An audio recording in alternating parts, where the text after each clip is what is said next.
Hi, എല്ലാവർക്കും competitive ക്രാക്കറിൻ്റെ general PSC ചാനലിലേക്ക് സ്വാഗതം. നമുക്കറിയാം beat forest officer exam December മാസം നടക്കാനായിട്ട് പോവുകയാണ്. നമ്മുടെ കയ്യിൽ വളരെ ചുരുങ്ങിയ സമയം മാത്രമേ ഇനിയുള്ളൂ. നിങ്ങളെല്ലാവരും അതിൻ്റെ പഠനത്തിലായിരിക്കും അല്ലേ?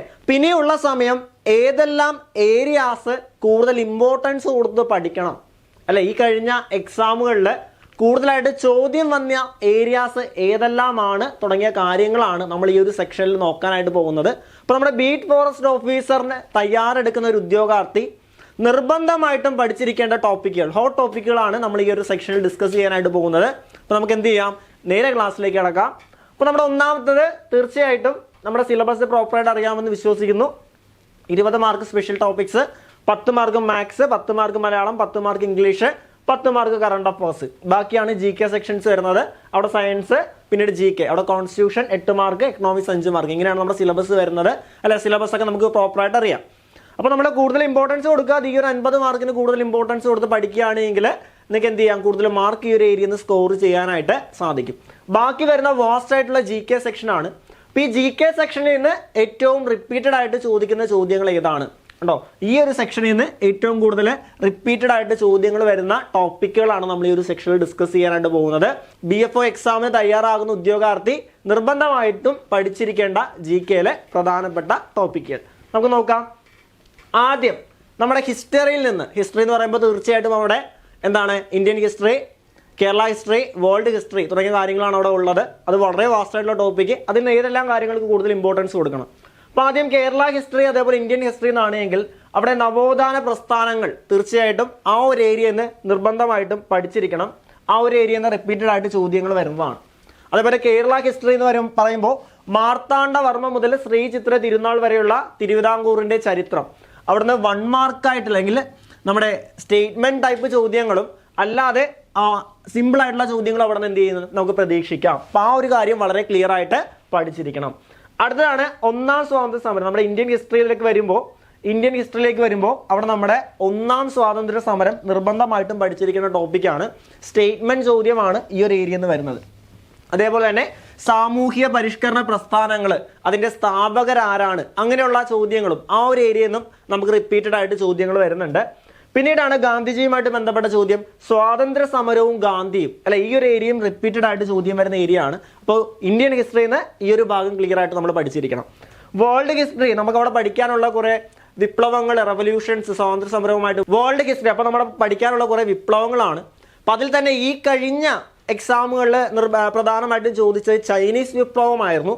പക്ഷേ റിപ്പീറ്റഡ് ആയിട്ട് ഒരുപാട് ക്വസ്റ്റ്യൻ പേപ്പറുകൾ നോക്കുമ്പോൾ സാധാരണഗതിയിൽ ചോദ്യം വരുന്ന റഷ്യൻ വിപ്ലവവും അമേരിക്കൻ സ്വാതന്ത്ര്യ സമരവും അതേപോലെ ഫ്രഞ്ച് വിപ്ലവവുമാണ്.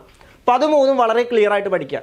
ഇപ്പോൾ ഈ കഴിഞ്ഞ എക്സാമുകളിൽ ചൈനീസ് വിപ്ലവമാണ് ചോദിച്ചത്. അപ്പോൾ ഇതെന്തായാലും റിപ്പീറ്റഡ് ആയിട്ട് ചോദിച്ചുകൊണ്ടേയിരിക്കും. ഏത്? റഷ്യൻ, അമേരിക്കൻ, അതേപോലെ ഫ്രഞ്ച്, ചൈനീസ് റിപ്പീറ്റഡ് ആയിട്ട് ചോദിച്ചുകൊണ്ടേയിരിക്കും. അത് മാറി മാറി ചോദിച്ചുകൊണ്ടേയിരിക്കും. 1 മാർക്കിനുള്ള ചോദ്യമാണ്. അപ്പോൾ അത് വളരെ ക്ലിയർ ആയിട്ട് പഠിക്കുക. അപ്പോൾ ഹിസ്റ്ററിയിലെ ഇത്രയും ടോപ്പിക്കുകൾ നിങ്ങൾ നിർബന്ധമായിട്ടും പഠിച്ചിട്ടേ എക്സാമിന് പോകാവുള്ളൂ. അടുത്ത ടോപ്പിക്ക് നമുക്ക് നോക്കാം.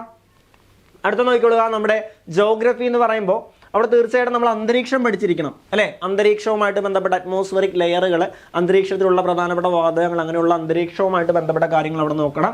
അതേപോലെ അന്തരീക്ഷ മർദ്ദവും കാറ്റുകൾ അല്ലെ, പ്രാദേശിക വാതകങ്ങളാണ് എങ്കിലും അങ്ങനെയുള്ള കാറ്റുകളുമായിട്ട് ബന്ധപ്പെട്ട ചോദ്യങ്ങൾ, അത് സ്റ്റേറ്റ്മെന്റും അല്ലാതെയുള്ള സിമ്പിൾ ആയിട്ടുള്ള ചോദ്യങ്ങളും MCQ പോലുള്ള ചോദ്യങ്ങളും എന്ത് ചെയ്യുന്നുണ്ട്, ചോദിക്കുന്നുണ്ട്.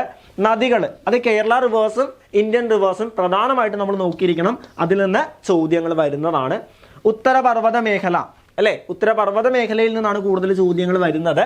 അതേപോലെ തന്നെ എന്താണ്, കാലാവസ്ഥ, അതേപോലെ കേരള, അതേപോലെ ഇന്ത്യ, അത് രണ്ടും തീർച്ചയായിട്ടും പഠിച്ചിരിക്കണം. പിന്നീട് എന്താണ്, സ്വാഭാവിക സസ്യ പ്രകൃതി, വന്യജീവി. തീർച്ചയായിട്ടും നിങ്ങൾ സ്പെഷ്യൽ ടോപ്പിക്സിൽ കൂടുതൽ നമ്മൾ ഈ വന്യജീവി സങ്കേതങ്ങൾ പഠിക്കുന്നുണ്ടെങ്കിലും ജോഗ്രഫി റിലേറ്റഡ് ആയിട്ട് നിങ്ങൾക്ക് ഇവിടെ ഈ ഒരു ഏരിയയിൽ നിന്ന് എന്ത് ചെയ്യാം, ചോദ്യങ്ങൾ വരാം. ഇത്രയും ടോപ്പിക്ക് നമ്മൾ എന്ത് ചെയ്യണം, ഭൂമിശാസ്ത്രം അല്ലെങ്കിൽ ജോഗ്രഫി എന്ന് നമ്മൾ നിർബന്ധമായിട്ടും പഠിച്ചിരിക്കണം.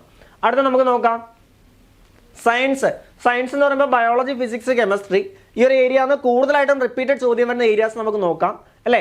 ആദ്യം ബയോളജി എന്നാണെങ്കിൽ തീർച്ചയായിട്ടും പഠിക്കുക രോഗങ്ങളും രോഗകാരികളും, തീർച്ചയായിട്ടും റിപ്പീറ്റഡ് ആയിട്ട് ചോദ്യം വരുന്ന ഏരിയ ആണ്. അതേപോലെ വിറ്റാമിൻസും അതിൻ്റെ ഡെഫിഷ്യൻസി ഡിസീസുകളും. ഈ മനുഷ്യ ശരീരത്തെക്കുറിച്ചുള്ള പൊതു അറിവ് എന്ന് പറയുമ്പോൾ അവിടെ എല്ലാം വരും. ഈ പറയുന്ന ഡൈജസ്റ്റീവ് സിസ്റ്റവും നെർവസ് സിസ്റ്റവും മസ്കുലാറും സ്കെൽറ്റനും അവിടെ എല്ലാം വരും. അതെന്ത് ചെയ്യുക, നിങ്ങൾ SCRT ബേസ് ചെയ്ത് പഠിക്കാനായിട്ട് ശ്രമിക്കുക. SCRT ഈ മാറ്റം വന്ന SCRT ബേസ് ചെയ്ത് കാര്യങ്ങൾ ഉൾക്കൊണ്ട് അല്ലെങ്കിൽ PYQs വെച്ച് പഠിക്കാനായിട്ട് ശ്രമിക്കുക. റിപ്പീറ്റഡ് ചോദ്യം വരുന്ന ഏരിയ ആണ് അല്ലേ. ഇനി ഫിസിക്സിലേക്കാണെങ്കിൽ ലൈറ്റ് അവിടെ നിന്ന് വരുന്നുണ്ട്. ലൈറ്റുമായിട്ട് ബന്ധപ്പെട്ട പ്രകാശ പ്രതിഭാസങ്ങളാണ് റിപ്പീറ്റഡ് ആയിട്ട് ചോദ്യം വരുന്നത്. അതേപോലെ തന്നെ ഗ്രാവിറ്റിയിൽ നിന്ന് നമുക്ക് സ്റ്റേറ്റ്മെന്റ് ടൈപ്പ് ചോദ്യങ്ങൾ തന്നെ വരുന്നതാണ്. ഇപ്പോൾ ഗ്രാവിറ്റി ക്ലിയർ ആയിട്ട് പഠിക്കുക, ഗുരുത്വാകർഷണം ക്ലിയർ ആയിട്ട് പഠിക്കുക. കെമിസ്ട്രി എന്നാണെങ്കിൽ മൂലകങ്ങളും ആവർത്തന പട്ടികയും അല്ലെ, ആവർത്തന പട്ടിക എന്നൊക്കെ റിപ്പീറ്റഡ് ചോദ്യങ്ങൾ വരുന്നതാണ് അല്ലേ. അതേപോലെ ലോഹങ്ങളും ലോഹസങ്കരങ്ങളും അല്ലെ, അത് ശുദ്ധീകരിക്കുന്ന രീതികളാണെങ്കിലും ലോഹസങ്കരങ്ങളാണെങ്കിലും അല്ലെ, തുടങ്ങിയ കാര്യങ്ങളെല്ലാം അവിടുന്ന് ചോദ്യങ്ങൾ വരുന്നതാണ്. ലായനികൾ, മിശ്രിതങ്ങൾ. ഇപ്പം ഇത്ര ഏരിയാസ് ആണ് സയൻസ്, ബയോളജി, ഫിസിക്സ്, കെമിസ്ട്രി നിങ്ങൾ ഫോക്കസ് ചെയ്ത് പഠിക്കേണ്ടത്. റിപ്പീറ്റഡ് ആയിട്ട് ചോദ്യം വരുന്ന ഏരിയാസ് ആണ്. ഈ ഏരിയാസ് പഠിച്ചിട്ട് പോവാനായിട്ട് ശ്രമിക്കുക.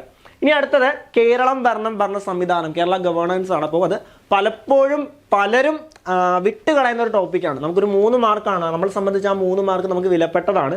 അപ്പോൾ അതിൽ പ്രധാനമായിട്ടും നോക്കേണ്ട ഈ പ്രധാനപ്പെട്ട 3 ടോപ്പിക്കുകൾ, ഒന്ന് ദേശീയ ഗ്രാമീണ തൊഴിലുറപ്പ് പദ്ധതി. ഈ കഴിഞ്ഞ LDC എക്സാമുകളിലാണെങ്കിലും പ്രധാനമായിട്ടും ഈ ഒരു ഏരിയയിൽ നിന്ന് ചോദ്യങ്ങൾ വന്നിട്ടുണ്ടായിരുന്നു. അതേപോലെ തന്നെ ഭരണഘടനാ സ്ഥാപനങ്ങൾ, അതേപോലെ വിവിധ കമ്മീഷനുകൾ അല്ലേ. പിന്നീട് വരുന്ന എന്താണ്, ദുരന്ത നിവാരണ അതോറിറ്റി തുടങ്ങിയ ഏരിയാസിൽ നിന്നാണ് കൂടുതലായിട്ടും ഈ ഒരു ഏരിയയിൽ നിന്ന് ചോദ്യം വരുന്നത്.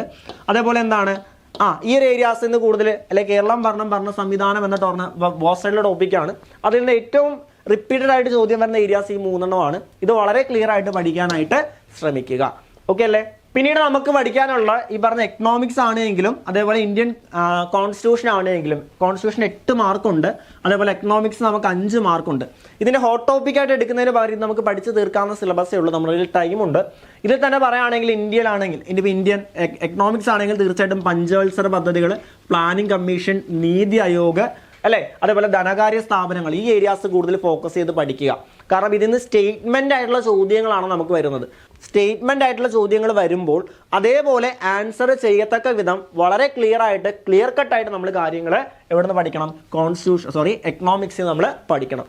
കോൺസ്റ്റിറ്റ്യൂഷനും ഈ പറഞ്ഞ പോലെ തന്നെ അല്ലേ, സിമ്പിൾ ആയിട്ടുള്ള 8 മാർക്ക് നമുക്ക് അവിടെ നിന്ന് വരുന്നുണ്ട്. ഇപ്പോൾ സിമ്പിൾ ആയിട്ടുള്ള MCQ ചോദ്യം ടൈപ്പ് മുതൽ സ്റ്റേറ്റ്മെന്റ്, കുറച്ച് ഡിഫിക്കൽട്ടി, വായിച്ചെടുക്കാൻ ബുദ്ധിമുട്ടുള്ള സ്റ്റേറ്റ്മെന്റ് ചോദ്യങ്ങൾ വരെ പ്രതീക്ഷിക്കാവുന്ന ഒരു ഏരിയ ആണ് കോൺസ്റ്റിറ്റ്യൂഷൻ എന്ന് പറയുന്നത്.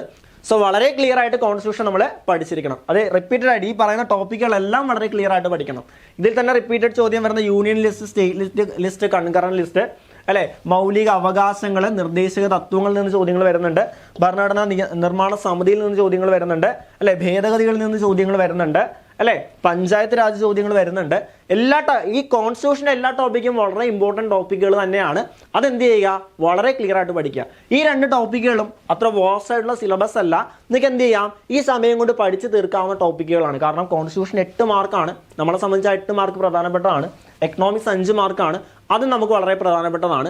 അപ്പോൾ സ്റ്റേറ്റ്മെന്റ് ടൈപ്പ് ചോദ്യങ്ങൾ പ്രതീക്ഷിച്ചുകൊണ്ട് ആ ഒരു ഡെപ്തിൽ ഈ പറയുന്ന ടോപ്പിക്കുകൾ എന്ത് ചെയ്യണം, പഠിക്കണം. എങ്കിലും നമുക്ക് ഇവിടുന്ന് മാർക്ക് സ്കോറിംഗ് ആയിട്ട് അല്ലെങ്കിൽ മാർക്ക് സ്കോർ ചെയ്യാനായിട്ട് സാധിക്കുകയുള്ളൂ.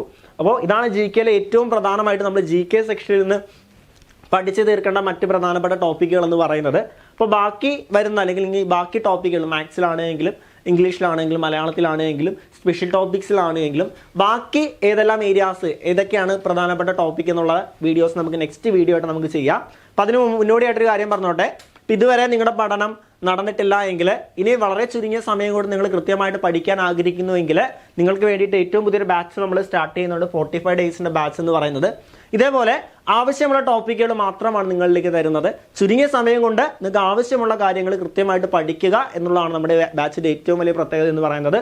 അതുമാത്രമല്ലാതെ സ്പെഷ്യൽ ടോപ്പിക്സ് മാത്രം മതി, അല്ലെങ്കിൽ സ്പെഷ്യൽ ടോപ്പിക്സ് ഓൾറെഡി മറ്റ് ടോപ്പിക്കുകളെല്ലാം ഞാൻ പഠിച്ചു, സ്പെഷ്യൽ ടോപ്പിക്സ് മാത്രം പഠിച്ചാൽ മതി, അങ്ങനെയുള്ളവർക്ക് വേണ്ടി സ്പെഷ്യൽ ടോപ്പിക്സിൻ്റെ മാത്രമായിട്ടുള്ള ഒരു ബാച്ച്, സ്പെഷ്യൽ ടോപ്പിക്സിൻ്റെ റെക്കോർഡഡ് ക്ലാസ്സുകളും അതിൻ്റെ ലൈവ് സെക്ഷനുകളും അതിൻ്റെ എക്സാമുകളുമായിട്ട് ഓൺലി ഫോക്കസ്ഡ് ഓൺ സ്പെഷ്യൽ ടോപ്പിക്സിന് വേണ്ടി മാത്രമുള്ള ഒരു ബാച്ച് നമ്മൾ സ്റ്റാർട്ട് ചെയ്യുന്നുണ്ട്. അപ്പോൾ ആ ബാച്ചിനെ കുറിച്ച് അറിയാനും അതിലേക്ക് ജോയിൻ ചെയ്യാനും ഒക്കെ ആയിട്ട് എന്ത് ചെയ്യുക, ഈ താഴെ കാണുന്ന നമ്പറിൽ ഞങ്ങളെ കണക്ട് ചെയ്യുക.